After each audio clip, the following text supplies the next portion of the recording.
महादेव जय शिव शम्भु बंधुरा प्रश्नपत्र पे गेलाम 2024 सालेर उच्च माध्यमिकेर আগের ভিডিওতে আমরা প্রোজ অর্থাৎ গল্প থেকে প্রশ্নগুলো দিয়ে দিয়েছিলাম যে কি কি পরীক্ষায় আসবে। এই ভিডিও থেকে আমরা কবিতা থেকে বলবো কবিতা থেকে কি কি প্রশ্ন আসবে। পোয়েম কবিতা থেকেও তোমাদের দুটো প্রশ্ন করতে হবে, চারটে দেওয়া থাকবে। প্রথম কবিতা হচ্ছে দ্য পোয়েট্রি অফ আর্থ, এখান থেকে প্রথম প্রশ্ন আসবে। And since grassy hills who is one, what vision is referred to here, why does the one have such a vision.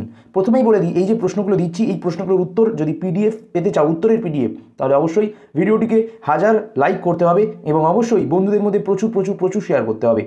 2 নম্বর প্রশ্ন, he takes with his delight, who is he, when does he take the lead, explain the phrase he takes the lead, what does he finally do. বন্ধুরা এই প্রশ্নের উত্তরগুলো সমস্ত উত্তরের পিডিএফের link কিন্তু আমরা টেলিগ্রাম গ্রুপ লিঙ্ক দেবো, সেখানে জয়েন হয়ে গেলেই তোমরা অবশ্যই পেয়ে যাবে, কিন্তু তার জন্য ভিডিওটি 1000 জন লাইক করতে হবে। How is the poetry of earth never did, এই প্রশ্নটাও কিন্তু পোয়েট্রি অফ আর্থ থেকে আসবে। এরপর অ্যাসলিভ ইন দ্য ভ্যালি থেকে কী প্রশ্ন আসবে দেখে নিই। A soldier very young lies open mouth, what is the source of the line, who is the soldier, how is he sleeping, how is the place where he sleeps, describe the valley. বন্ধুরা দ্বিতীয় প্রশ্ন এই কবিতা থেকেই, they feel the hollow full of light, what is the hollow referred to there, who is lying on the hollow, how is lying there, how does the hollow look, describe the place where he is lying, express the anti-war attitude of the poem, অথবা এইভাবে আসতে পারে or দিয়ে আসতে পারে, how is the futility of war is presented in this poem, asleep in the valley। 4 নম্বর প্রশ্ন, in this side there are 2 red holes, who has 2 red holes in this side, what does the expressions in his side mean, what caused 2 red holes, what do they signify।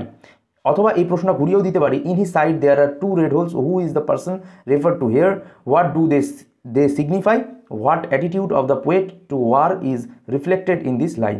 Shall I compare thee বলে একটি কবিতা রয়েছে, সেই কবিতা থেকে উচ্চ মাধ্যমিকে কী কী প্রশ্ন আসবে দেখে নিই। প্রথম প্রশ্ন, so long as men can breathe or eyes can see, so long as life this and this gives life to thee, what does this refer to, whom does this give life, how long is this expected to live, how does this give life। Number 2 question is, when in eternal lines grows, whom does the poet address in the line, what are the eternal lines, what will grow in eternal lines, what will be unable to hidden the growth।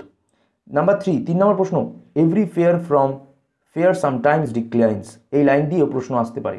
তো বন্ধুরা কবিতা থেকে কিন্তু এই প্রশ্নগুলো তোমাদের 2024 সালের উচ্চ মাধ্যমিক পরীক্ষার জন্য কিন্তু চলে আসবে।